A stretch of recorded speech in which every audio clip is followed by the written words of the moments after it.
श्री स्वामी समर्थ. कशा आहात तुम्ही? आशा व्यक्त करतो स्वस्त असाल, मस्त असाल आणि स्वामींच्या सेवेमध्ये तल्लीन असाल.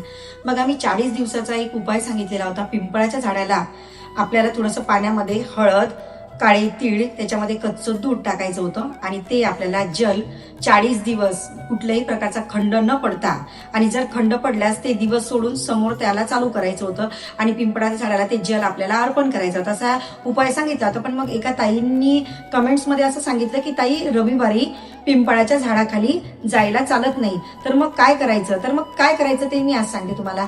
पिंपळाच्या झाडाखाली रविवारी जायला चालते, पण कसं जायला चालते? रिकाम्या हाताने, म्हणजे खाली हाताने पिंपळाच्या झाडाखाली कधीच जायचं नाही.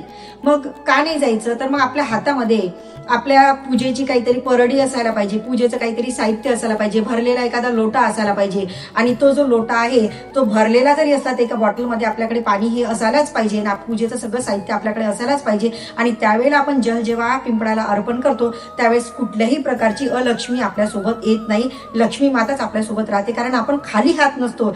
ज्या वेळेला तुम्ही खाली हात पिंपळाच्या झाडाखाली रविवारी जाता त्यावेळेला अलक्ष्मी माता तुमच्यासोबत तुमच्या घरामध्ये येते. पण तसं खाली हात कधीही पिंपळाच्या झाडाखाली रविवाऱ्या दिवशी चुकूनही जायचं नाही. किंवा त्याच्या खालूनही जाताना काहीतरी आपल्याला माहिती आहे की मध्ये कुठेतरी रस्त्यात पिंपळाचं झाड लागते आणि आपल्याला रविवारी कामानिमित्त जाच लागते. आपल्या हातात कुठलीही एखादी अशी वस्तू ठेवायची जेणेकरून आपले हात खाली नसायला पाहिजे. आणि व्हिडिओ आवडल्यास लाईक करा, शेअर करा आणि कमेंट बॉक्समध्ये श्री स्वामी समर्थ लिहायला विसरू नका. श्री स्वामी समर्थ.